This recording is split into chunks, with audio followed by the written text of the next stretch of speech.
Olá, meus amigos, continuando a questão 17 já na tela pra gente. Vamos aqui, a Vânia trabalhou por 5 anos, vamos destacar aqui, a Vânia trabalhou por 5 anos na empresa Estrela Cadente Limitada, depois que foi dispensada, ajuizou reclamação trabalhista contra Júlio, que era o seu supervisor, alegando que era assediada moralmente por eles, sendo hostilizada e ridicularizada pelo referido gestor na frente de clientes e demais colegas de trabalho. Para reparação, ela requeriu indenização por dano moral de R$10 mil, considerando os fatos narrados e as normas acerca de competência, assinale a afirmativa correta. Qual que é o grande cuidado aqui, meus amigos? Vamos lá. A gente leu ali e viu alguma coisa estranha. Vamos lá, se tem um supervisor hierárquico meu no estratégia causando um dano moral, eu vou ajuizar a ação em face dele ou em face do estratégia? E aí? Vamos lá. O correto, vamos pensar aqui trabalhisticamente, o correto é que eu vou ajuizar a ação em face do meu empregador. Tá, eu sou obrigado? Não. Eu posso ajuizar em face do supervisor? Sim. Mas a partir do momento que eu ajuizo a ação em face do supervisor, não é justiça do trabalho. Então, olha o que acontece. Eu estou pedindo dano moral. Se eu estou pedindo dano moral em face do meu empregador, justiça do trabalho.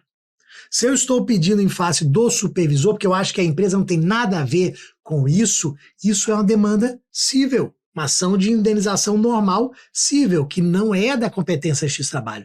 Essa daqui que era a pegadinha, que era o cuidado que a gente tinha que ter, que às vezes a FGV traz umas maldades dessa daqui. Então, olha o que acontece. Vamos lá. Ele ajuizou a ação em face de Júlio. Ajuizou reclamação trabalhista contra Júlio. Neste caso, acerca da competência, o que eu tenho? Letra D de dado. A competência não é da Justiça do Trabalho, devendo o juiz em decisão fundamentada enviar os autos ao juízo competente. Isso é justiça comum, é ação cível de indenização. Se fosse em face do empregador, Justiça do Trabalho tranquilamente, artigo 114 da Constituição Federal. Olha a maldade aqui da FGV. Ok? Letra A competência não é da Justiça do Trabalho, devendo ser extinto sem resolução do mérito? Não. Como a competência ela é absoluta, o que a gente faz? A gente não extingue o processo, a gente remete o processo para o juízo competente. Não cabe ao juiz declarar incompetência se isso não foi suscitado na defesa? Claro que sim, porque é incompetência absoluta. Material, o juiz reconhece de ofício. A competência é da Justiça do Trabalho? Não, porque a ação não foi ajuizada em face do empregador. E por se tratar de incompetência relativa, não tem nada a ver com território, é incompetência absoluta. Aqui não é incompetência relativa, não é territorial, é absoluta, relacionado à justiça, que seria competente. Ok? Depois, vamos aqui para a 18. Em uma reclamação trabalhista, um advogado em causa própria requereu o reconhecimento do vínculo empregatício com o escritório de advocacia. O titular do escritório, também em causa própria, apresentou resposta escrita sob forma de contestação e reconvenção, refutando todos os pedidos formulados e requerendo a devolução de um empréstimo feito pelo escritório ao reclamante original, considerando acerca dos honorários. Olha o que acontece, galera. Nos últimos anos, depois que os honorários de sucumbência foram inseridos pela reforma trabalhista, quando a gente lê numa questão em causa própria, já vem na mente a questão dos honorários, por causa do artigo 791A da CLT. 791A da CLT fala que os honorários de sucumbência serão devidos ao advogado que atua em causa própria. Normalmente, a gente vai ter a condenação aqui nos honorários de sucumbência em causa própria. E aí o que acontece? Dentro do 791A da CLT, a gente também tem uma informação no parágrafo 5º que eles são devidos também na reconvenção, na ação e na reconvenção. A gente já teve a oportunidade de falar numa outra questão que ação e reconvenção são duas ações no mesmo processo, mas são duas ações. Então eu vou ter honorário de sucumbência na ação, honorário de sucumbência na reconvenção dos dois, mesmo estando em causa própria. O que é estar em causa própria? Eu sou advogado. Eu posso contratar um outro advogado? Sim, ou eu posso ser o meu próprio advogado, atuando em causa própria. Independentemente da situação, teremos honorários de sucumbência, artigo 791A da CLT. Isso vai fazer, com que nos termos da letra C, parágrafo 5º, nós tenhamos honorários de sucumbência na ação e na reconvenção. Os honorários serão devidos na ação principal e na reconvenção. Ok? Letra A. Haverá concessão de honorários na ação, mas não na reconvenção? Não.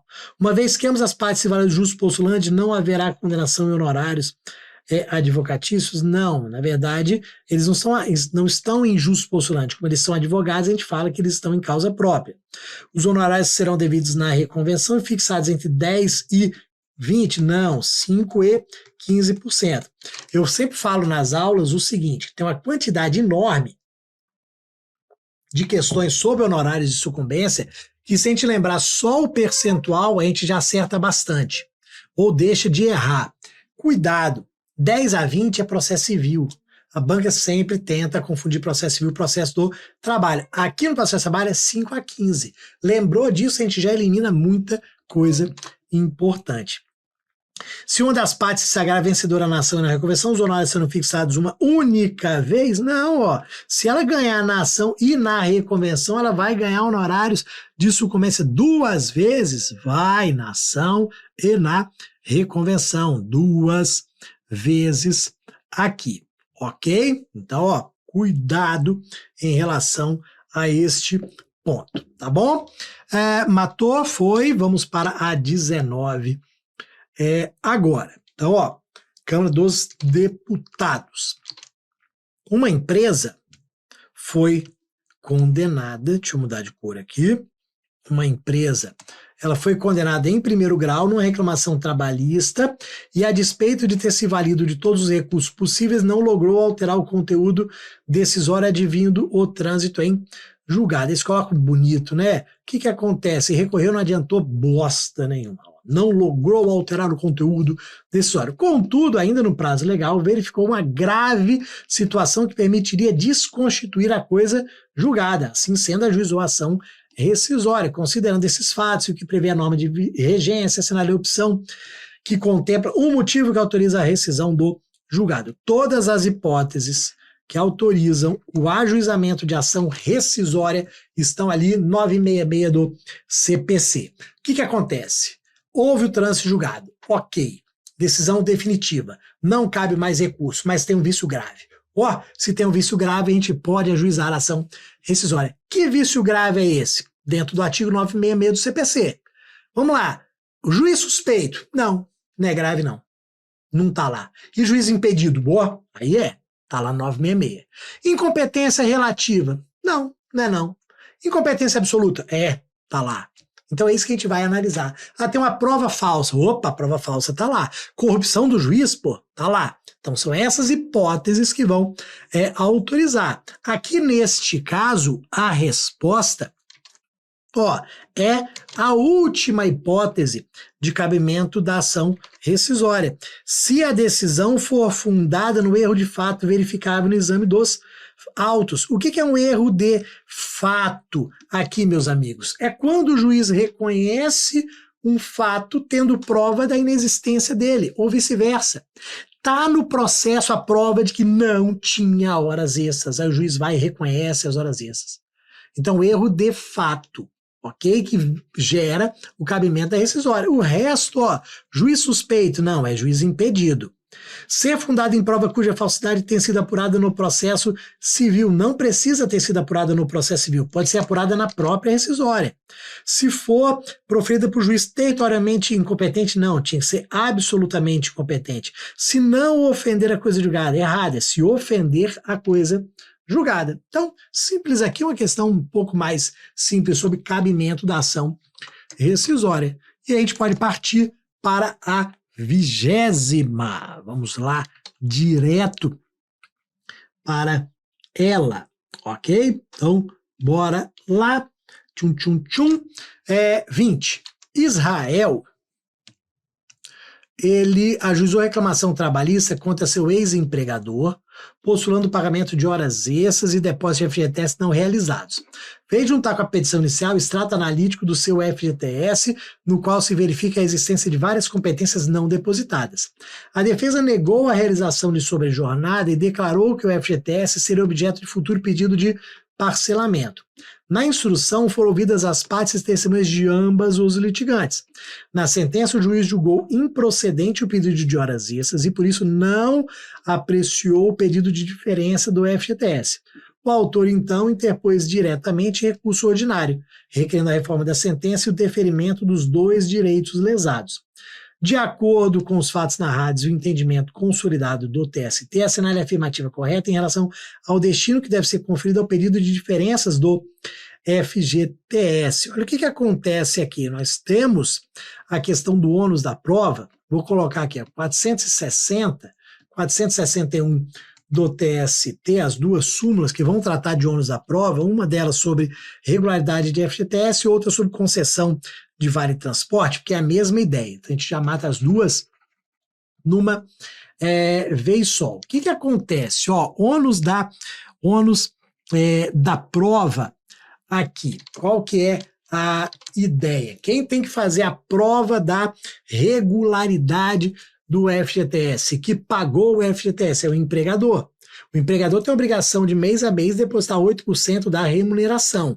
O pagamento é um fato extintivo daquele direito, então é ônus da prova do empregador. Neste caso aqui, qual é o erro aqui do magistrado? O magistrado, ele não apreciou o pedido de diferença do FGTS.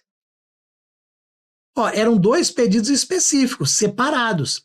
Ele julgou improcedente o pedido de horas extras. Ok, e por lapso não apreciou o pedido de diferença do FGTS. São dois pontos totalmente diferentes. Requereu aqui o deferimento dos dois pedidos. Neste caso, o que nós temos aqui? Letra B de Bruno. O tribunal deverá decidir o mérito da causa em relação ao pleito do FGTS, principalmente porque a gente disse que a causa está madura para julgamento, está pronta para julgamento. Diante daquele lapso, a causa está pronta, madura para julgamento, é só aplicar a súmula do TST que diz que caberia ali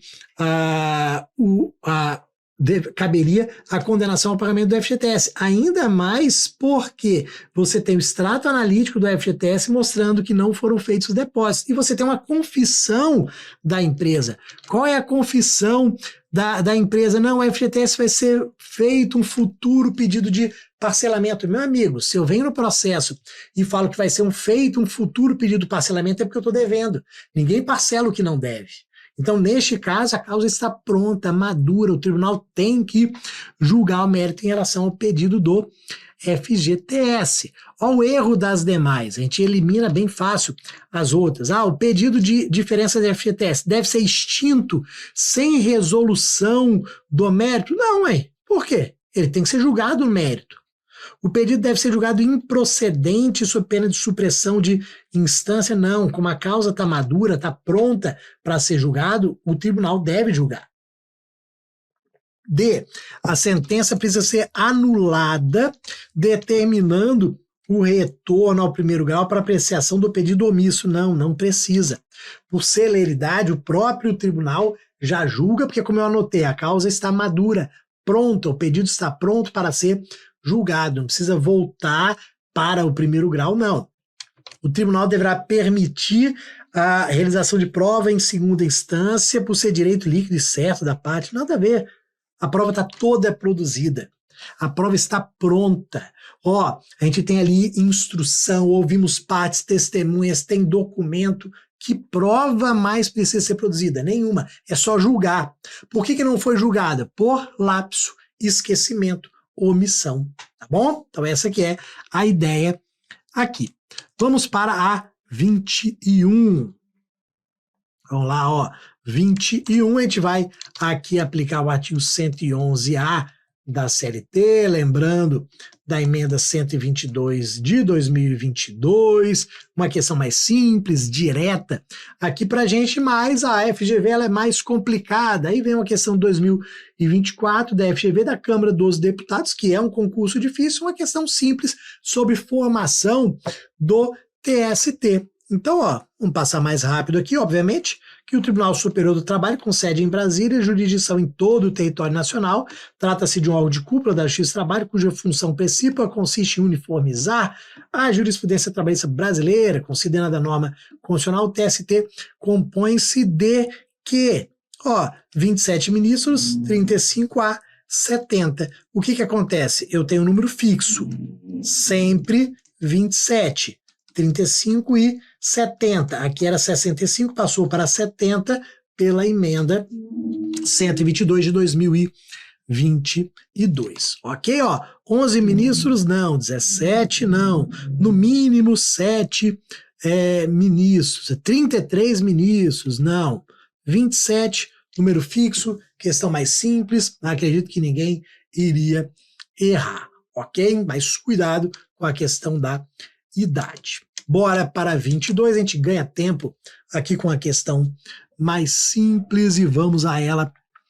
Aqui outra falando sobre recurso agora, que é um dos temas mais importantes que nós temos. Então, ó, perante a 54ª Vara do Trabalho de Belém, tramita a reclamação trabalhista de Pedro, no qual a reclamada devidamente citada apresentou exceção de competência para uma das varas de Marabá, local onde os serviços foram prestados. Na mesma vara de Belém existe o processo de Maria, no qual o reclamado apresentou exceção de competência para uma das varas de Porto Alegre, local onde os serviços foram prestados. O juízo da 50ª Vara do Trabalho de Belém acolheu ambas as exceções, a despeito da discordância dos excetos, determinando o envio dos autos para Marabá e Porto Alegre, respectivamente. Assinale a afirmativa correta. O que a gente vai lembrar aqui, meus amigos? Súmula 214C do TST, que a gente cansa de trazer nas aulas, a gente cansa de falar aqui, trazer nas aulas, que é aquela possibilidade da gente recorrer de imediato, com recurso ordinário, da decisão proferida na exceção de incompetência, quando a gente manda para a vara do trabalho de outro TRT. Aqui, óbvio que tinha uma pegadinha pra gente. Então, ó, quando eu mando, julgando a exceção de competência, quando eu mando para a vara do trabalho de um outro TRT, cabe recurso de imediato, ok? Vamos lá, tem 2 processos. No primeiro do Pedro, tá mandando de Belém do Pará para Marabá, ou seja, mesmo TRT. Não vai caber recurso de imediato. Na outra vai sair do Belém do Pará para Rio Grande do Sul, outro TRT. Só na segunda que vai caber recurso de imediato, porque eu estou mandando para a vara de outro TRT. Por isso que nós temos aqui a letra E como correta. Da decisão proferida no processo de Pedro não cabe recurso de imediato, porque eu estou saindo do TRT indo para o mesmo TRT. É o mesmo TRT, ok? O de Maria cabe recurso ordinário? Sim, porque aí eu estou saindo do Pará para o Rio Grande do Sul. Outro TRT, a linha C da súmula 214 do TST, ok? Olha a letra A. Da decisão proferida no processo de Maria não cabe recurso de imediato, caberá... Ó, eles inverteram aqui. A letra A está invertida. De ambas as decisões não cabe recurso imediato porque a decisão é interlocutória. Errado. Quando manda para outro TRT, cabe. O juízo de Marabá e Porto Alegre não poderão suscitar conflito negativo de competência. A gente não está falando de conflito negativo de competência, está falando de exceção de incompetência. Caberá recurso ordinário em face de ambas as decisões? Não, também não. Então, ó, súmula 214, antiga, que a gente vive falando das aulas para tomar cuidado. Então, mais uma vez, cobrado aqui num concurso relativamente difícil, que é da Câmara dos Deputados, tá bom? Bora lá para a 23. Vamos aqui, ó. Os irmãos Pedro e Tiago fizeram faculdade de Direito e depois se dedicaram a realizar concurso público. Pedro foi aprovado no concurso de procurador de um município de São Paulo. Tiago no de procurador de uma autarquia estadual em Minas Gerais. Ambos os irmãos foram alocados na área trabalhista, defendendo os interesses do município e da autarquia, respectivamente, nas reclamações trabalhistas em que são partes os interessados. Sob a atuação dos irmãos, considerando o entendimento consolidado, assinale a afirmativa correta. Aqui a gente vai trazer a súmula 436 do TST. O que acontece? Eles são procuradores.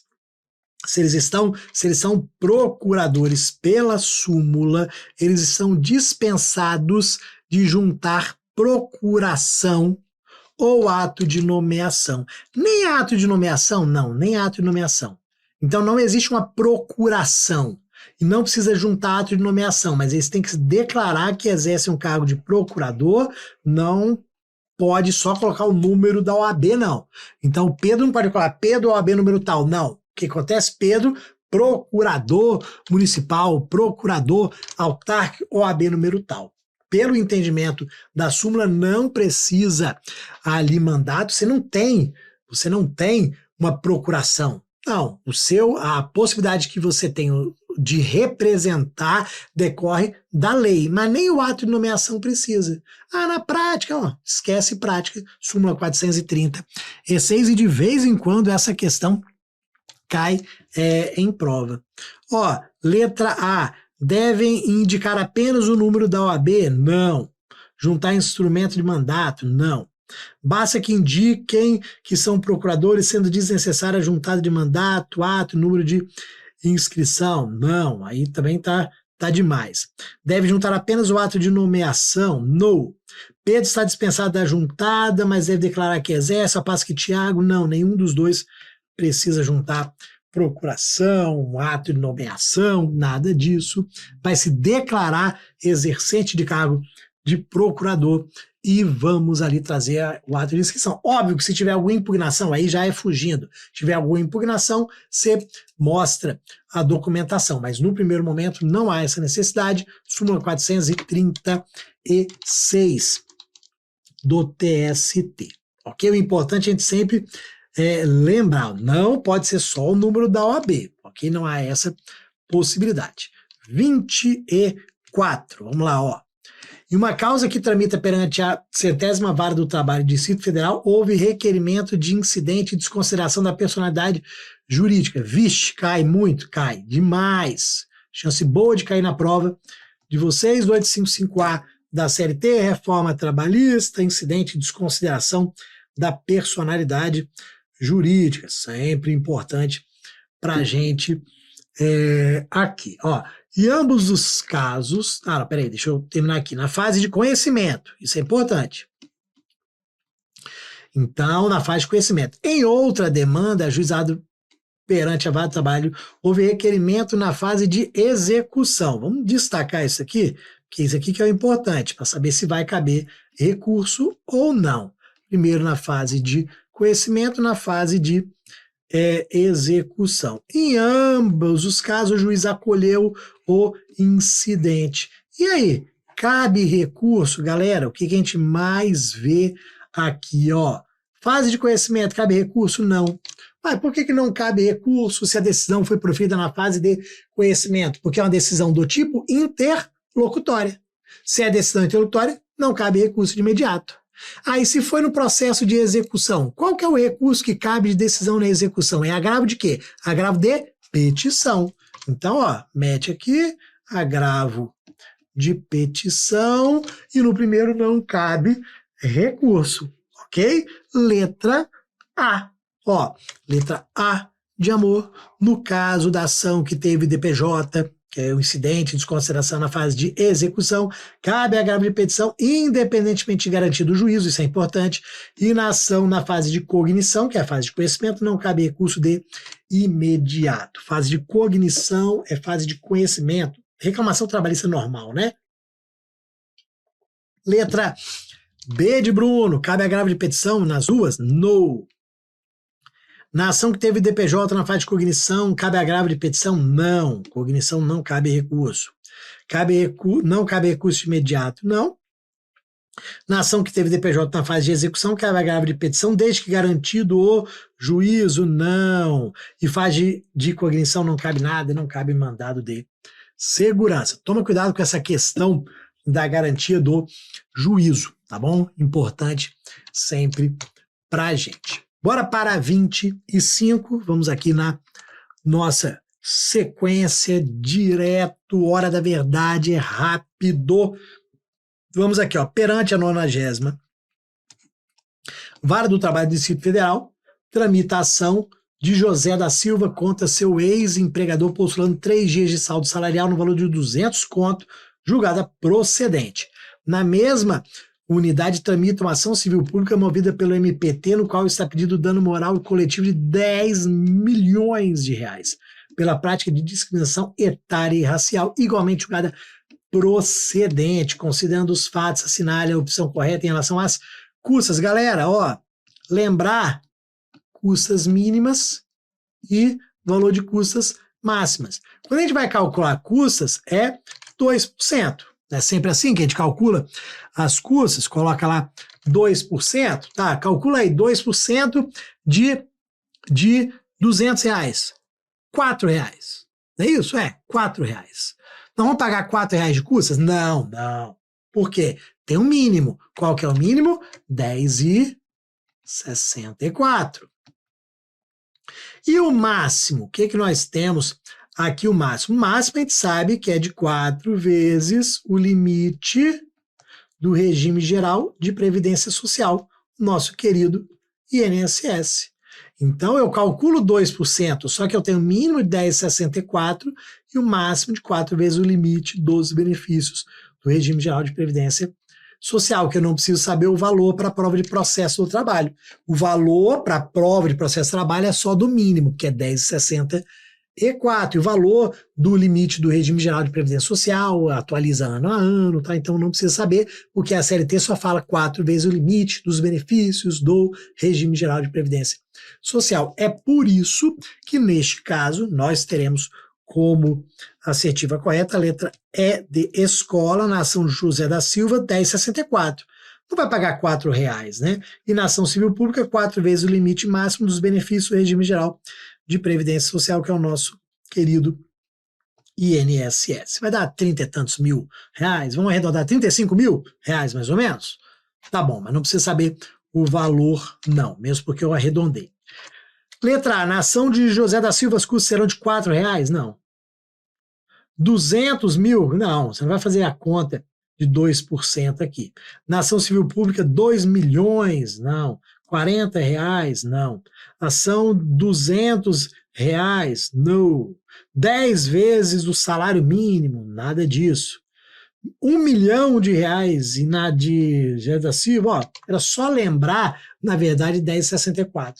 Lembrava de 10,64, você já matava a situação. E aí, a gente já parte para a 26. Bora lá direto. Vamos lá, ó. Dissídio coletivo. Então, ó, o sindicato dos empregados que cuidam do tratamento e abastecimento de água do Distrito Federal resolveu deflagrar greve pela concessão gratuita do plano de saúde para todos os membros da categoria. Houve deliberação do movimento paredista em assembleia própria, que seguiu as normas vigentes. O sindicato da categoria foi comunicado com a necessária antecedência, de acordo com a CLT, assinale a afirmativa correta. O que acontece aqui, meus amigos? Ó, vamos lá, a gente vai puxar. Vamos puxar primeiro, ó, artigo 114, parágrafo 3º da Constituição Federal, e depois artigo 10 da Lei 7783 de 89. Artigo 114, parágrafo 3º, 114, parágrafo 3º da Constituição Federal, vai dizer o seguinte, que o Ministério Público do Trabalho pode ajuizar dissídio coletivo quando for atividade essencial. Então, 114, parágrafo 3º fala, em atividades essenciais, o Ministério Público do Trabalho pode ajuizar o dissídio coletivo, porque aí é uma situação que traz uma comoção para a sociedade, o interesse da sociedade. É atividade essencial, MPT pode ajuizar. O artigo 10 da Lei 7783 de 89, que é a lei de greve, traz o rol de atividades essenciais. E abastecimento, tratamento e abastecimento de água é um serviço essencial pelo artigo 10. Então é uma questão que a gente precisaria puxar um ponto lá que vocês estudam com o nosso amigo Daudi aqui de greve em atividade essencial. Puxa lá o artigo 10, opa, tratamento, abastecimento de água é atividade essencial, pega o 114, parágrafo 3º, o MPT pode ajuizar esse dissídio coletivo. Por isso que a nossa resposta é B de Bruno. O Ministério Público do Trabalho poderá ajuizar dissídio coletivo. Está lá no artigo 10, está lá no parágrafo 3º, ok? Olha aqui, olha a letra A. Se frustrada a negociação coletiva, as partes envolvidas não poderão eleger árbitros? Pode sim. O parágrafo 2º do 114 diz que você pode recorrer à arbitragem, sim. 114, parágrafo 2º da Constituição Federal. C. Recusando-se a qualquer das partes da negociação, é obrigatório ajuizar dissídio coletivo de natureza jurídica. Não, aqui a gente não está falando de natureza jurídica, está falando de econômico ou de greve. O dissídio coletivo será julgado por uma das varas do trabalho. Galera, dissídio coletivo nunca é vara do trabalho. Ou é TRT ou TST. Lembra disso. Dissídio coletivo é ação de competência originária de tribunal. Ou vai ser TRT ou vai ser TST, nunca vara do trabalho, ok? E aí o fim é facultado a qualquer dos sindicatos, espontânea individualmente, ajuizar dissídio coletivo de natureza econômica. Não, não pode ser individual, tem que ser em conjunto. Parágrafo 2º, de novo, do artigo 114, não é individual, tem que ser em comum acordo, que é uma expressão que foi inserida lá atrás, a emenda 45 de 2004, nossa, 21 anos atrás, fala de comum acordo dentro do parágrafo 2º do 114 da Constituição Federal. Beleza? Então matamos mais uma, dissídio coletivo, vamos para a 27 agora. A Janaína e o seu, agora chegamos ao acordo extrajudicial, tema importante aqui pra gente. Então a Janaína, deixa eu trocar a cor aqui, e o seu ex-empregador entabular acordo extrajudicial. Já vamos puxar, depois eu coloco o artigo. Durante a longa negociação, cada parte esteve representada por um advogado de sua confiança. Eles, em consenso, confeccionaram um termo de conciliação e ajuizaram a homologação do acordo extrajudicial, distribuído a uma das varas da localidade na qual Janaína trabalhava. Na vara sorteada, o juiz indeferiu a homologação do acordo, porque ele continha cláusula de quitação geral quanto ao extinto contrato de trabalho, entendendo o magistrado que tal previsão prejudicaria a trabalhadora. Diante dos fatos, assinale afirmativo em relação à petição de homologação do acordo extrajudicial. Bora aqui agora lembrar alguns pontos importantes. 855B e seguintes da CLT. O que acontece aqui, meus amigos? Houve esse acordo entre as partes, beleza? Incluíram essa cláusula de quitação geral, como se fosse assim, o que eu estou te pagando nesse acordo me libera de qualquer discussão, ou seja, você não pode discutir mais nada e cobrar mais nada do contrato de trabalho como um todo. Qualquer coisa que você teria direito está pago aqui com esse valor. O juiz não aceitou isso daqui, negou a homologação do acordo. O juiz pode negar a homologação do acordo? Claro que pode. Súmula 418 do TST, o juiz pode negar a homologação do acordo. Ok, qual que é o detalhe aqui? Quando o juiz nega a homologação desse acordo, ele profere uma sentença. Se ele profere uma sentença, cabe recurso. Por quê? O procedimento acabou. Qual que era o procedimento? Juiz, analise. Profira uma sentença homologando, profira uma sentença sem homologar. Acabou o procedimento. Proferiu sentença. Acabou. Cabe recurso da sentença que não homologou? Cabe recurso. Qual é o recurso? O recurso ordinário, normal de sentença. Vamos ver aqui qual é a assertiva, mas já lembramos desse ponto importante. Ó, aqui a letra D vai falar que a petição suspende o prazo prescricional quanto aos direitos nela especificados, que voltará a fluir do dia útil seguinte ao do trânsito julgado da decisão que negar a homologação do acordo. Então, negou a homologação do acordo, cabe recurso? Cabe. Enquanto não transitar em julgado a decisão, o prazo de prescrição está suspenso.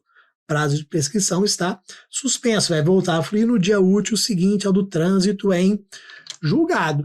Ok? Esse que é o ponto importante aqui. Outro ponto importante também para a gente. Ok? Então, ó, mais um, vamos ver o erro da A. Não há previsão legal de interrupção ou suspensão do prazo? Claro que tem de suspensão. A petição interrompe o prazo? Não, suspende. Haverá suspensão de todos os direitos devidos? Não, só daquilo que estiver na petição do acordo. Haverá suspensão de todos os direitos? Não, é só daquilo que estiver sendo discutido no acordo, ok? O resto teria que ajuizar a ação trabalhista dentro do prazo de prescrição, prescrição bienal, prescrição quinquenal, ok? Depois, 28. Vamos ver se a gente consegue fazer todas as nossas questões. Eu acredito que sim. Vamos lá para a 28 para a gente fechar as 42 questões. Vamos lá, ó. Eu, numa reclamação trabalhista, também a gente não vai sair atropelando muito rápido, também não, tá neste ritmo bom. Uma reclamação trabalhista que tramita perante a 89ª Vara do Trabalho de Cuiabá, um terceirizado do setor de limpeza ajuizou reclamação trabalhista contra o ex-empregador e o Estado do Mato Grosso, que foi o tomador de serviço, sagrou-se vitorioso com previsão de responsabilidade subsidiária do Estado. Transitado em julgado nos termos, o valor foi apurado pela contadoria, mesmo com a discordância numérica das partes, homologado e cobrado apenas do devedor principal por todas as formas possíveis sem sucesso. O exequente requereu, então, o redirecionamento da execução contra o devedor subsidiário, o que foi acolhido pelo juiz. De acordo com as normas de regência, assinale a opção que mostra corretamente o que deve ocorrer. O que acontece aqui, meus amigos? Qual que é o cuidado que a gente tem que ter? Ó, se eu tenho ente privado, como é que funciona? Vai ficar pequeno ali, então eu vou falar. Se eu tenho um ente privado, vamos lembrar do início da execução. Eu vou citar o ente privado para em 48 horas pagar ou garantir o juízo. Garantindo o juízo, abro o prazo de 5 dias para os embargos à execução. Vejam que os embargos à execução têm que ser apresentados em 5 dias a contar da garantia do juízo, ok? Quando é ente público é diferente. Porque ente público a gente trabalha o quê? Com precatório, com RPV. Ente público a gente não trabalha com penhora de bens, então a gente não pode exigir ao depósito de quantia, a gente não pode exigir ali a garantia do juízo para apresentação de embargos. Não, então a gente já tem uma mudança aqui. E os embargos do ente público têm prazo diferente também. Então, ó, neste caso, ó, letra A, de amor, o Estado do Mato Grosso será citado para querendo apresentar embargos em 30 dias.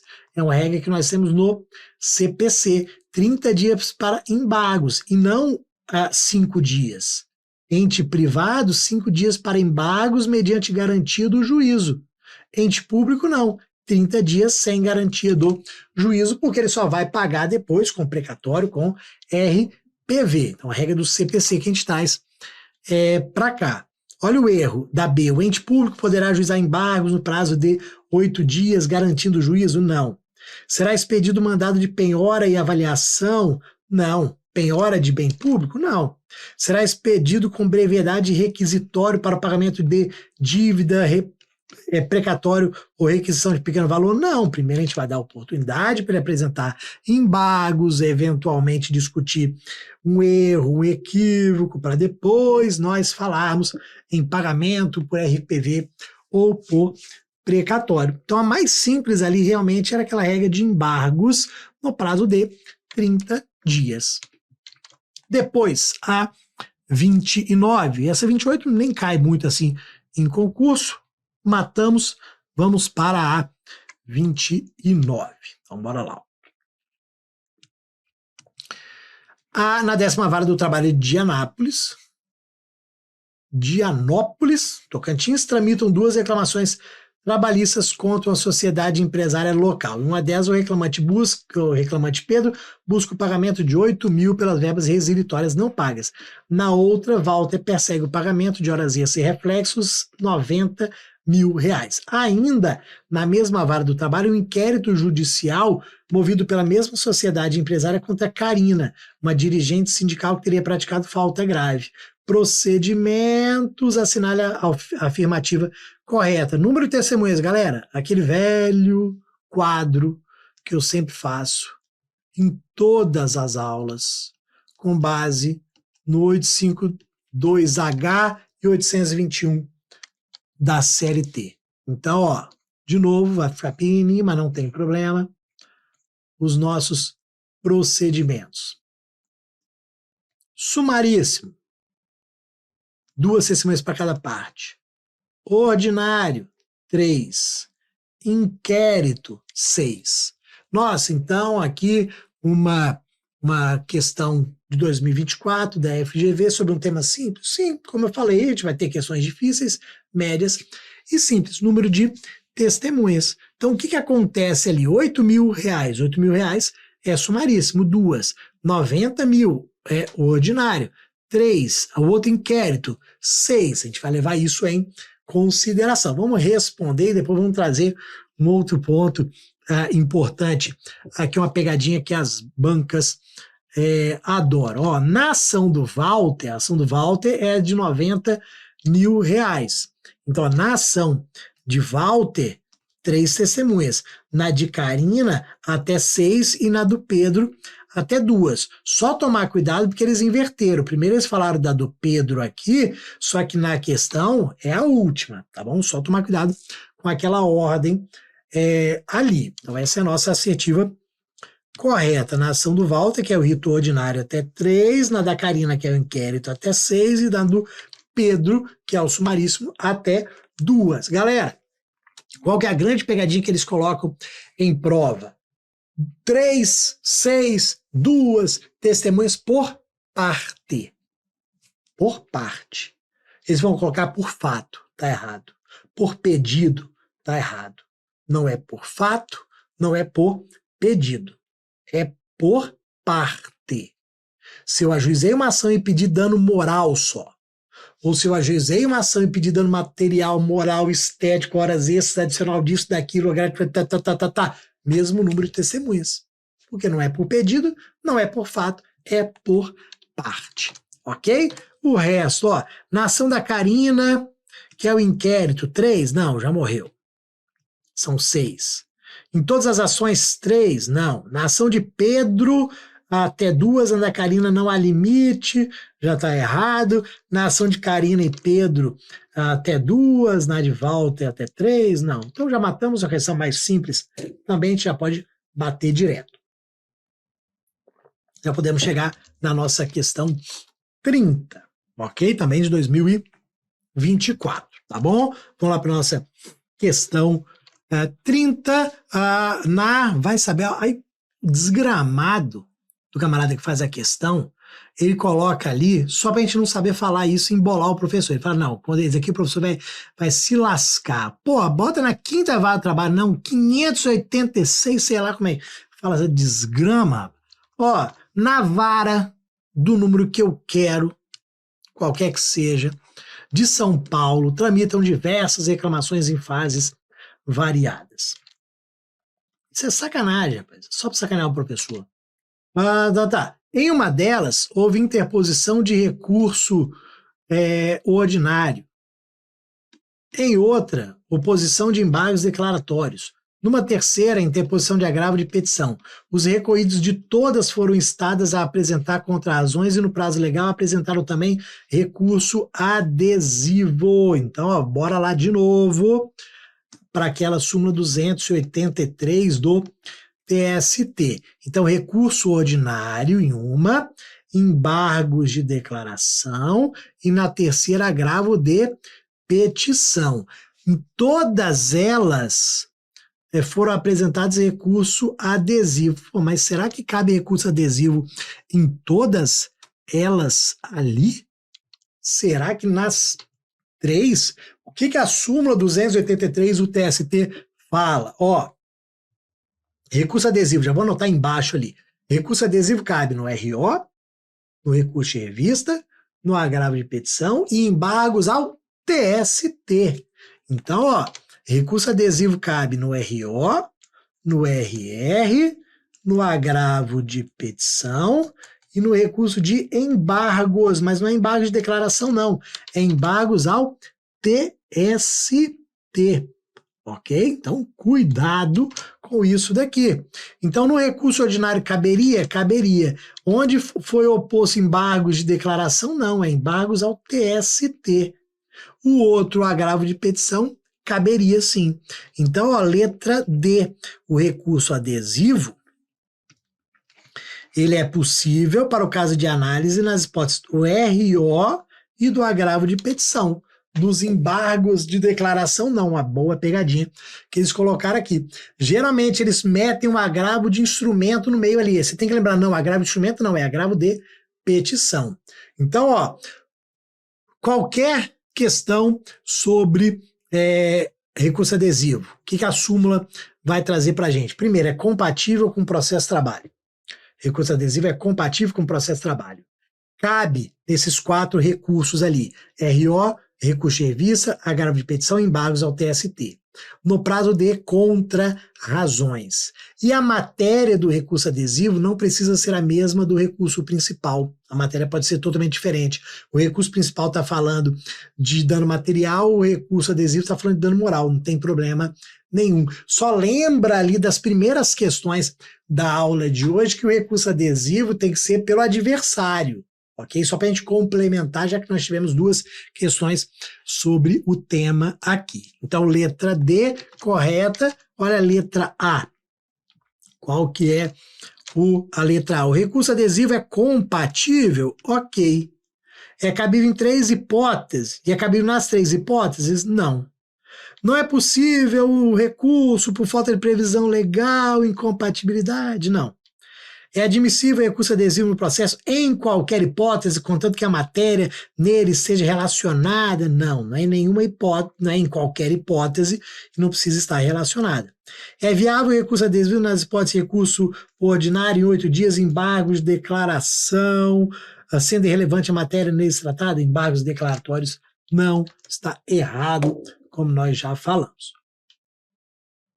Bora para 31, já na tela, execução trabalhista, embargos aqui de terceiro. Vamos lá, ó. Então, no decorrer de uma execução trabalhista,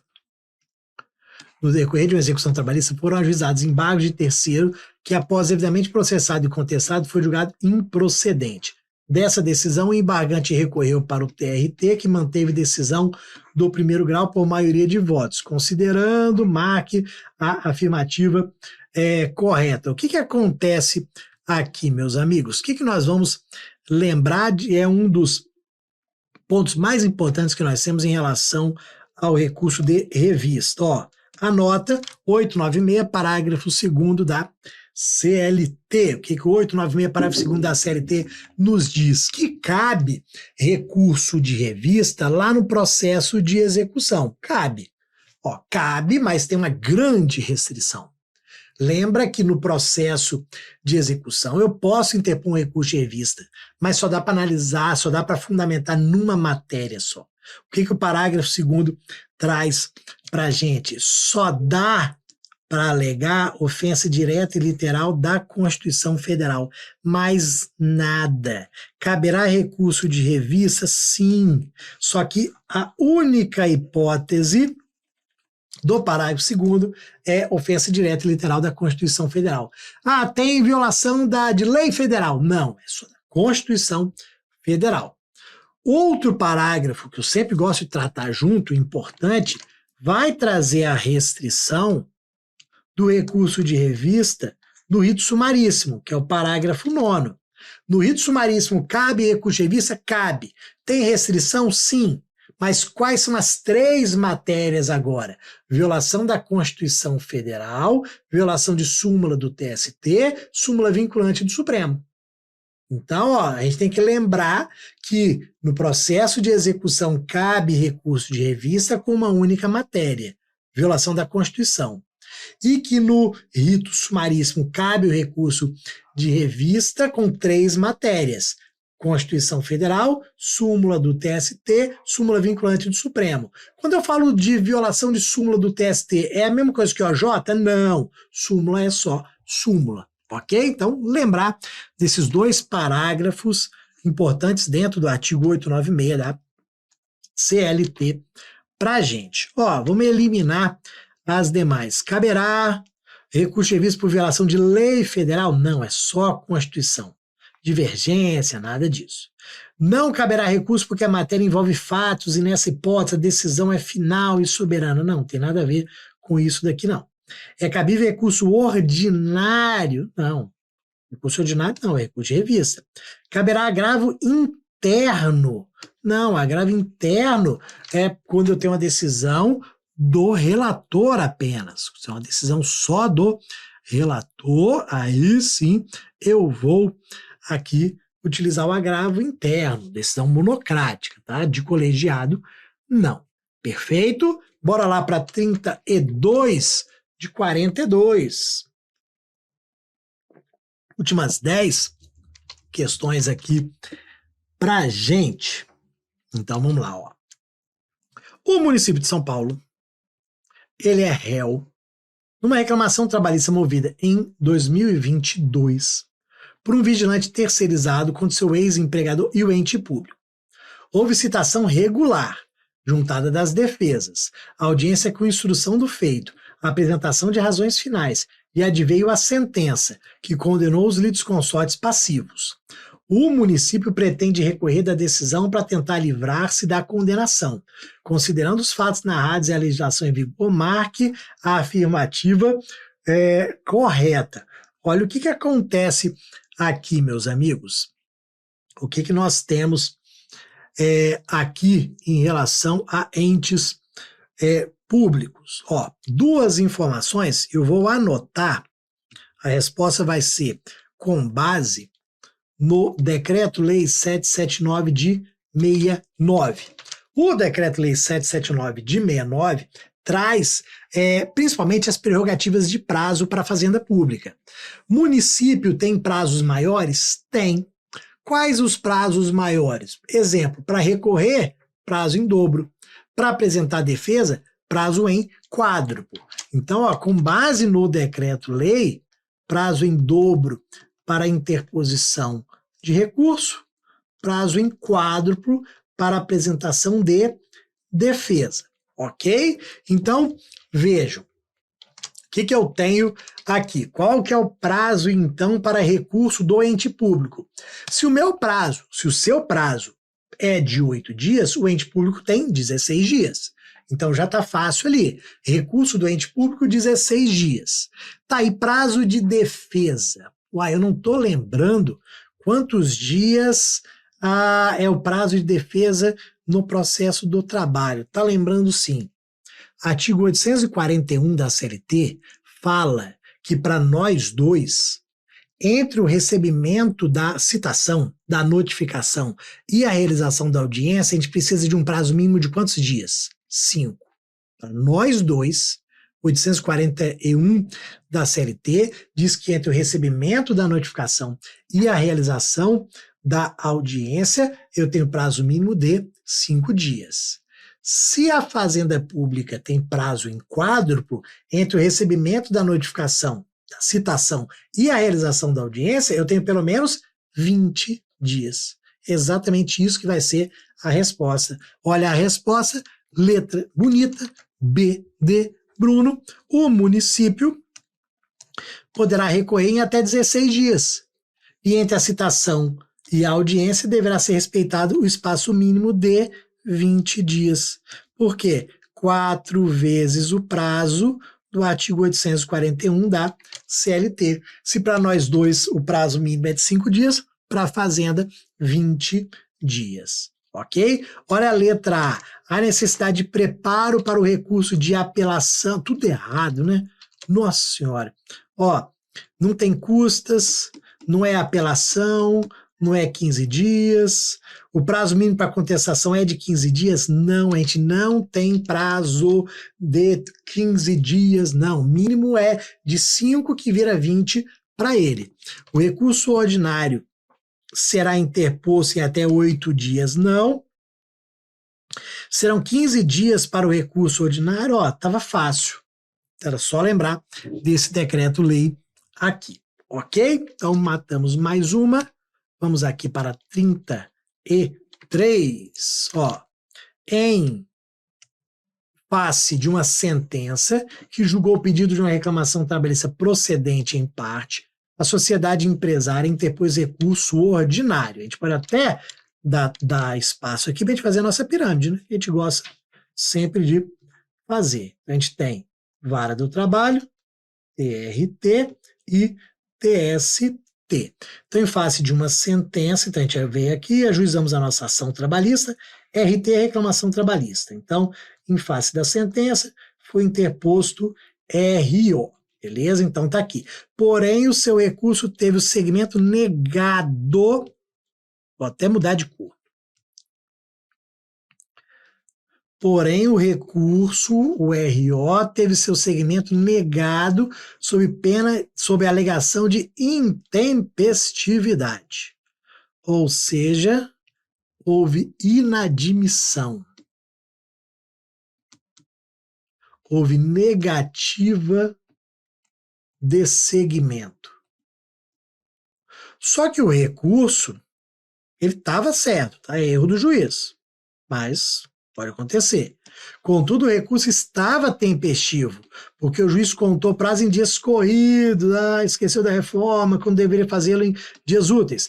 Assinale a opção que indica o meio jurídico mais técnico, adequado e econômico que a reclamada, intimada na véspera, deverá se valer para conseguir o processamento do seu recurso, explicando o equívoco. Galera, muita gente na época errou essa questão por maldade da FGV. Maldade da FGV. Vamos lá. Inadmissão. Negativa de segmento. Na hora, vem pra gente o quê? Agravo de instrumento. Ou na hora. Na hora. Se é agravo de instrumento. Não. Não é. Por que não é agravo de instrumento? Porque olha aqui o que eu vou anotar. Qual é o artigo que eu vou anotar? Foi maldade. Artigo 897-A da CLT fala de embargos de declaração. Ué, Bruno, o que tem a ver embargo de declaração com essa história aqui?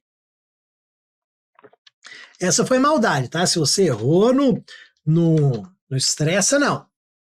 Ok? 90% das pessoas colocaria realmente agravo de instrumento. Não é. O que tem a ver embargos de declaração, Bruno? Se você pegar o 897-A da CLT, ele vai falar que os embargos de declaração têm cabimento quando houver omissão, obscuridade, contradição ou manifesto equívoco na análise dos pressupostos de admissibilidade.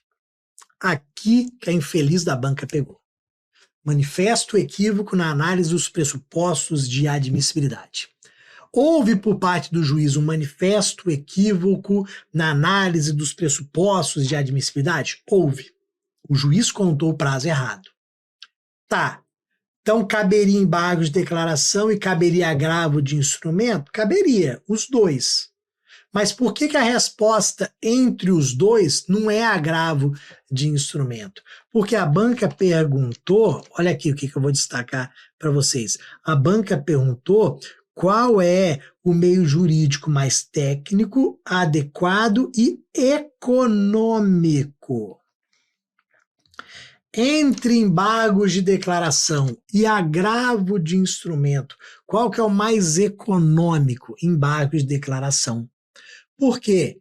Lembra que agravo de instrumento tem depósito recursal de 50%? E embargo de declaração é de graça. Não tem preparo. Filha de uma égua. Nisso daqui que eles pegaram. Por isso que a resposta foi embargos de declaração. Por causa do infeliz do econômico. Embaixo de declaração, econômico encaixa na situação aqui, no manifesto equívoco, na análise dos pressupostos de admissibilidade, e o infeliz é de graça. Por isso, beleza? Então a letra A, óbvio que não, agravo de petição, não tem uma decisão na execução. Mandado de segurança não, porque tem recurso cabível. Agravo de instrumento. Ei, gente, muita gente errou na época. Interpor recurso ordinário complementar, nem existe isso daqui, recurso ordinário complementar, viagem total, tá? Esse que era o grande problema que a gente tinha aqui. Beleza? Mas superado, vai que cai uma questão parecida, a gente já sabe qual é a maldade da banca, então a gente já parte agora para a 34. Honorários de sucumbência de novo, não é isso? Ó, vamos lá, ó.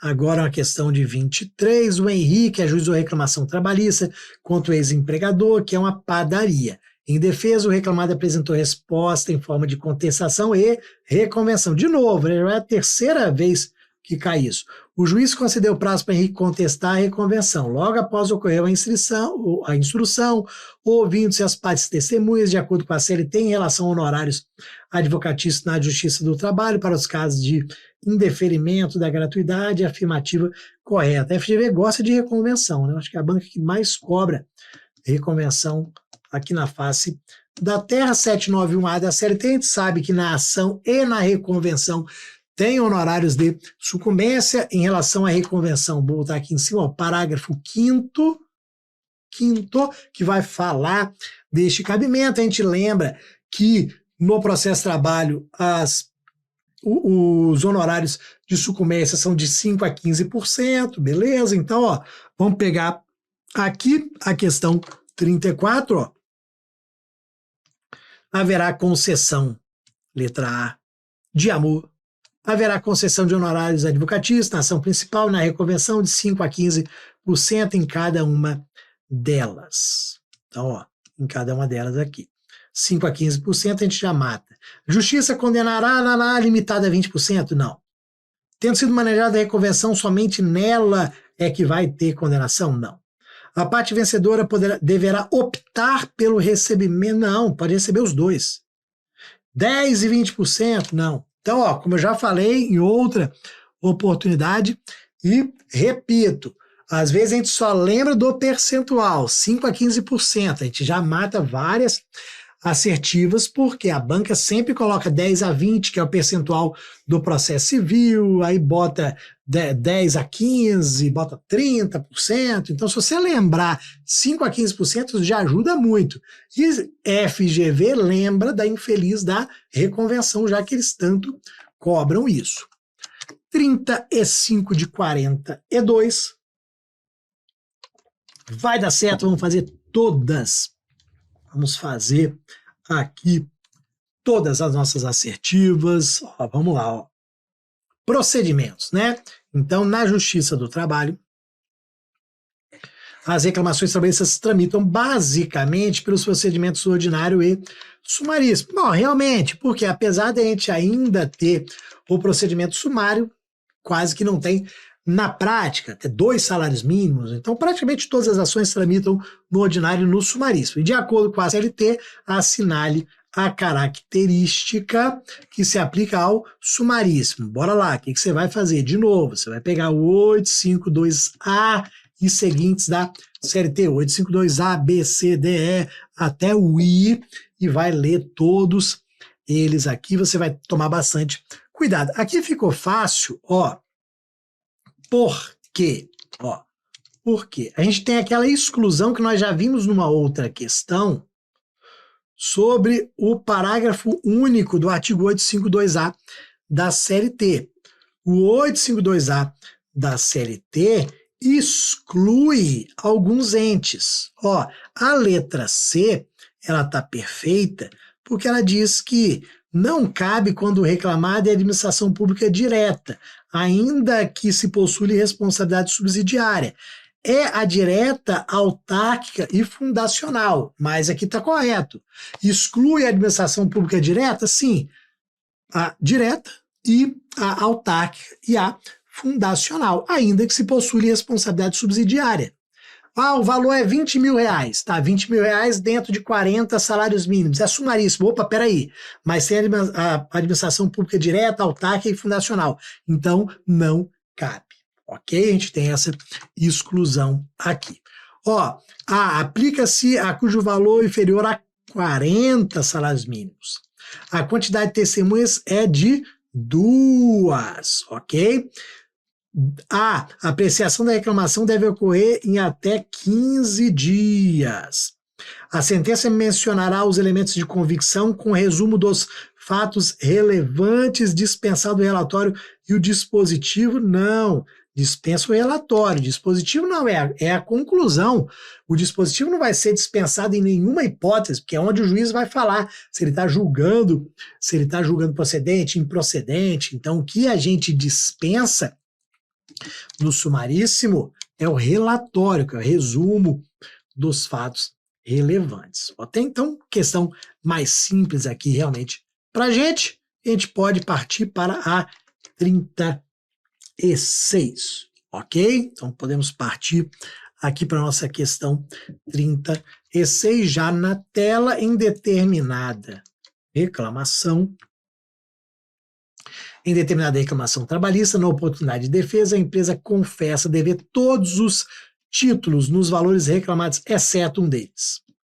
O reclamante recusa, porém, a conciliação e pretende prosseguir quanto ao título contestado.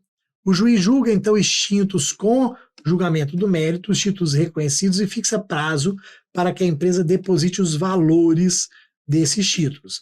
A empresa efetua o depósito dos valores determinados, mas se opõe ao seu levantamento pelo reclamante. O juiz decide na sequência. Uma questão diferente. Uma questão realmente diferente daquelas mais difíceis que as outras bancas nunca trazem, mas que você tem uma situação aqui simples, da gente entender. Tá lendo assim, pá, não entendi. Vamos entender o que aconteceu aqui. O que houve neste caso? Nós temos duas situações totalmente distintas. Vamos colocar o seguinte, vamos colocar que foram formulados aqui em cima. 3 pedidos. Pedidos 1, 2 e 3. Ok? Essa daqui houve confissão. Eu devo mesmo, não paguei. Essa daqui eu devo mesmo, não paguei. Essa daqui eu não devo. Então é isso que aconteceu. Ela confessou dever, exceto um. Esse terceiro eu falei, não devo. O juiz julgou os pedidos com o julgamento do mérito. Esses dois aqui já houve julgamento do mérito, condenando. É o que nós tivemos aqui, que a gente tem no processo, como julgamento parcial.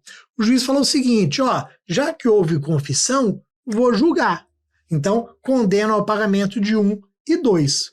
E depois eu julgo o 3. O 3 tem conflito, tem contenda, eu tenho que produzir prova para ver se é devido ou não.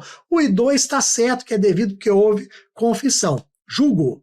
Depois eu julgo o 3. Como 1 e 2 já foram julgados, o que acontece? Deposite o valor. Então, condenei em 10.001, 10.002, deposite os 20 mil aí. ok?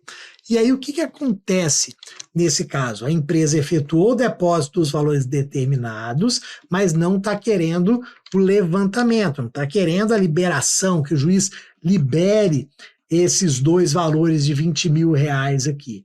O que o juiz vai fazer neste caso? Pessoal, vai liberar o dinheiro. A execução é definitiva. Por que a execução é definitiva? Porque o mérito foi julgado e não tem impugnação, não tem recurso em relação ao 1 e 2. A dúvida agora é em relação a 3. 3, tudo bem, vai ter decisão, vai ter recurso. 1 e 2 não houve confissão, houve decisão, não teve recurso, trânsito em julgado, a execução é definitiva. A gente só vai discutir 3. 1 e 2 são devidos, então pode liberar, sim, a execução é definitiva, não tem dúvida nenhuma que o valor é devido. Ó, não liberar o dinheiro porque o processo ainda não tinha sido julgado por inteiro, não. Houve julgamento parcial de 1 e 2. Não liberar porque a execução seria provisória, não tem recurso, já transitou em julgado. Ok? Não liberar porque tratar-se-ia de, foi bonito, hein? De execução de tutela provisória. Não, a tutela aqui ela é definitiva. Liberar o dinheiro porque isso é admitido na execução provisória de parcelas alimentares. Não. Na execução provisória, você não libera. Então, o fundamento está errado. Tem que liberar o dinheiro? Sim, mas é porque a execução é definitiva. Quando é uma execução provisória, você só penhora. Na execução provisória, você não libera dinheiro, você só penhora o valor.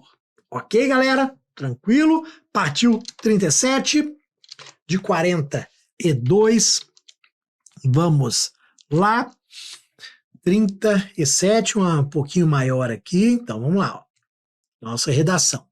Em uma audiência inaugural, não comparecendo o reclamante e apresentando seu advogado um atestado médico, sustentou o advogado da empresa reclamada que o atestado seria falso, exibindo fotografias que haviam sido tiradas há pouco com o celular do reclamante adentrando num clube de dança que ficava nas redondezas do foro. Ó, indagado a respeito, o advogado do autor disse não ter requerimento a fazer, deixando ao prudente arbítrio do juízo adotar a medida que entendesse cabível.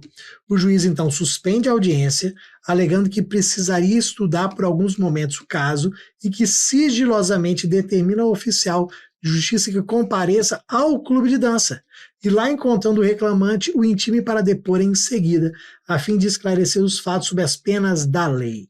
A determinação judicial em questão foi, um ponto aqui importante também para a gente pode colocar o artigo 440 do CPC que fala de inspeção judicial. Questão diferente, mas que a gente pode aqui concluir de uma forma simples. O que acontece? O que está no processo tem que ser verificado se é verdade ou não. Então, primeiro, surge um atestado médico. A outra parte fala, atestado médico não, porque ele está dançando. Surge a dúvida. Qual é a dúvida? Você tem um atestado, está passando mal. O camarada fala, não, olha a foto aqui. Ele acabou de tirar uma foto dançando. Dúvida, ele está dançando ou ele está doente? O juiz tem que decidir com certeza. Ou suspende a audiência, remarca outra, ou extingue o processo, arquiva, mas ele tem que julgar com certeza. Como que ele fez para julgar com certeza? Mandou o oficial de justiça. Vá lá ver se o camarada está dançando realmente ou não. O que o juiz fez? Ele agiu de forma errada ou certa? A FGV disse o seguinte, o juiz ele julgou corretamente. Ele decidiu corretamente, determinando o oficial de justiça para instruir o incidente. O que é o incidente? Essa é a pequena dúvida que surgiu no processo. Rapaz, esse camarada está doente ou está dançando? Vamos lá, dar uma olhada nisso. Ele poderia ter ido sozinho fazer a inspeção? Sim. Mandou o oficial de justiça? Também não tem problema nenhum. Melhor julgar com essa certeza do que ficar na dúvida e proferir qualquer decisão. Ó, uma questão diferente, só que mais simples também de ser analisada. Ó o erro, correta para dar seguimento superando a questão. Ó, a gente pode não dar seguimento à audiência. Correta para averiguação, mas desnecessária. Não, ó. Meu amigo, como é que tá aí? O que que acontece? O que que tá acontecendo? Vamos aqui depor. Errada, pois as fotografias já comprovam a falsidade. Não, a gente não tem elementos na questão para falar isso. A gente não sabe do que é o atestado, por exemplo.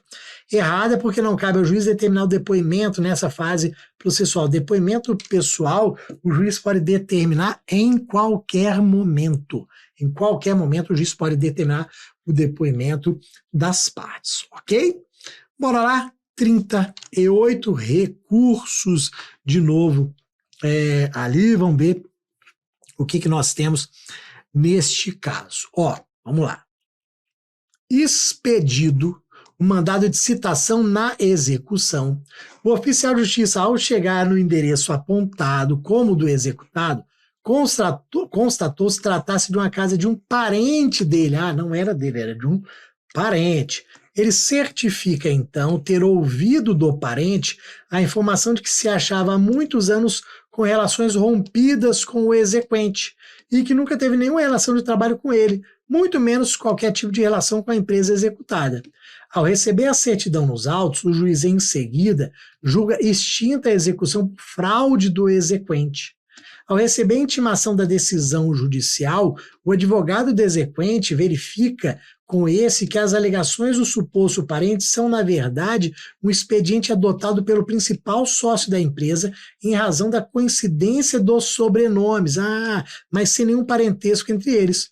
Considerando o exposto, a primeira medida tecnicamente adequada a ser apresentada pelo exequente seria, galera, falou, e a resposta é simples. O que nós temos aqui? Foi proferida uma decisão na execução. Onde é que está, naquele monte de amarelo ali, vamos colocar em verde, onde é que está a decisão na execução? Está aqui, ó, o juiz em seguida julga extinta a execução. Eu tenho uma decisão na execução. Se eu tenho uma decisão na execução que prejudica você, o que você vai fazer? Você vai interpor agravo de petição. Sempre que você for prejudicado por uma decisão na execução, você vai interpor o recurso de agravo de petição. Você já está careca de saber disso daqui. Qual que é a primeira medida tecnicamente adotada? Recurso de agravo de petição. Decisão na execução, agravo de petição. Mandado de segurança, não, porque tem recurso cabível. Reconsideração, não, você tem que recorrer. Embargos infringentes, nada a ver. Reclamação correcional, não. Ó, simples. Falou, parecia ser uma questão difícil, um monte de coisa ali, simples. Decisão na execução, agravo de petição. Morreu Maria. Ok? 39? Bora lá, 39 de 40. E2, reta final, nossa, aqui 42 para a gente, 42 questões no total. Bora aqui para já está na tela, né? Já, ó, em determinada audiência, vamos botar um amarelo aqui que é melhor. Em determinada audiência, comparece para depor uma testemunha que não falava o idioma nacional, tratando-se de um idioma com pouquíssimos falantes no país. Por coincidência, dominando o juiz fluentemente, resolve então dispensar o intérprete e progredir com a oitiva da testemunha. Geralmente quando a gente fala intérprete, questão sobre intérprete, vem o artigo 819 da CLT, mas aqui foi dispensado. Vamos ver o resto aqui. O advogado da empresa insurge-se imediatamente contra essa decisão do juiz, dizendo que ela seria arbitrária e que as partes ficariam a depender das traduções e interpretações do juiz, sem saber se elas eram ou não fidedignas. Disse ainda que não participaria da audiência. Ficou bravo, hein? Se assim prosseguisse o juiz, sem nomear intérprete, e retirou-se da sala em seguida. Quando a conduta do advogado é correta afirmar que foi. E aí, meus amigos? Pode dispensar intérprete assim? O que o 819 da CLT diz? Se a testemunha ou a parte não souber falar a língua nacional, intérprete. Ah, não, eu sei. Rapaz, imagina, só o juiz sabe falar. Será que ele vai interpretar certo? E aí, a gente não pode ficar nessa dúvida. A gente tem que ter o intérprete. O advogado que for bravo aqui, tá certo? Tá certo. Ó, resposta, ele está certo quanto ao intérprete. Não tem que o juiz interpretar nada, não. Senão vai ficar só o juiz lá. Só ele interpretando. Ah, não, fulano quis dizer isso. Aí não sei. Como é que eu vou saber? Só você que sabe. Não, é o intérprete pelo 819 da CLT. Então, ó, errada quanto ao intérprete. Errada quanto ao intérprete e abusiva quanto à saída. Certa quanto ao intérprete também quanto à saída para obrigar o juiz a adiar a audiência. Errada quanto ao intérprete prejudicial à parte que assistia. A ideia aqui, ó, quanto à saída, não. Quanto à saída, ele deveria permanecer, até mesmo para forçar que o juiz tomasse uma outra medida. Então, a FGV entendeu, ó, tá certo quanto ao intérprete. Agora, sair da audiência, abandonar o ato processual, não. Ele deveria continuar na sala de audiência para que a audiência fosse realizada com a presença dele, já que ele está alegando que haveria aqui um prejuízo, ok? Bora um pouquinho diferente também, né? De vez em quando a gente encontra uma questão da FGV diferente, 40D 42. Bora lá, galera. Em determinada comarca, no qual havia apenas uma vara do trabalho, ao apresentar sua defesa em mais uma das diversas reclamações que já havia respondido na mesma vara, a empresa apresentou também exceção de suspeição do juiz. Depois, alegou que o magistrado já havia julgado diversas outras ações sobre os mesmos fatos, sempre em desfavor dela, recipiente. Juntou cópias das diversas sentenças às quais se referia. O juiz, ao examinar tudo, rejeitou de plano a exceção. Estando na posição desse juiz, é correto afirmar que os princípios que melhor fundamentaram sua decisão seriam... mas peraí, será que o juiz ele é suspeito só porque está sempre negando o pedido? Óbvio que não. Só é um juiz ali. Tem 10 ações contra a empresa. Ele negou as 10. Por quê? Porque ele entende que a empresa está errada nas 10. Nossa, mas ele sempre julga a empresa porque no entendimento dele, a empresa está sempre errada. Recorra e tente reformar no tribunal. Não tem problema nenhum ali o magistrado. A FGV pergunta quais seriam aqui os princípios, que melhor fundamentaram a decisão. O que acontece? Eu tenho o princípio da publicidade e do juiz natural. Vejam que todas as sentenças foram publicadas, tudo bonitinho, e ele é o juiz natural, ele é o único juiz ali. Ele não está se metendo onde não é devido, não, é porque ele é o único juiz do processo, não está passando por cima de ninguém, não está ali julgando que não deveria, não. Então a gente está dando publicidade aos atos normalmente, não tem nada escondido, é o juiz natural, é o juiz com competência para julgar aquela demanda. Imparcialidade, não tem nenhum elemento que demonstre que o juiz está sendo imparcial, nada disso. Inafastabilidade da jurisdição, não, ele está julgando. Competência territorial nem é um princípio. Livre convencimento motivado e boa-fé não estão relacionados especificamente ao caso, a gente não está falando de má-fé de magistrado, nada disso, e coerência de decisão judicial e não vinculação à causa petende, não, ele está julgando dentro daquilo que foi formulado, e se ele está sempre entendendo que a empresa está errada, ele está sendo ali é coerente, mas não tem nada a ver com não vinculação à causa petende, ou seja, a causa de pedir. Ele está julgando dentro daquilo que está sempre sendo formulado, porque ele está sempre achando que a empresa está errada. Ok? Tranquilo? Depois, vamos aqui para as últimas questões. Vamos para 41 de 42. Bora aqui, finalizando já a nossa participação. Ó, recurso ordinário. Vamos aqui trocar a cor. O recurso ordinário da decisão que denega a homologação do acordo extrajudicial em jurisdição voluntária proposto em conjunto por trabalhador e empresa. Vamos lá, ó. Artigo 855B e seguintes a CLT. De novo, sentença que negou a homologação do acordo, o recurso ordinário dela, ó, pode ser firmado pelos advogados de ambas as partes. Sim. Por quê, meus amigos? Porque a petição inicial da ação de homologação tem que ser firmada pelo advogado das duas partes. Então, eventual recurso também, não necessariamente tem que ser, mas pode ser firmado pelos dois advogados ou por advogado de uma das partes apenas. Não tem problema nenhum.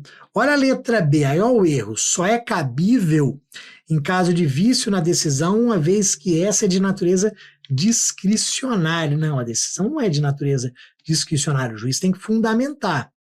Não dispensa as contra-razões da parte recorrida, não. A gente vai ter um recurso apenas, não vai ter contra-razões da outra parte. Não é cabível, claro que é cabível, você tem uma sentença.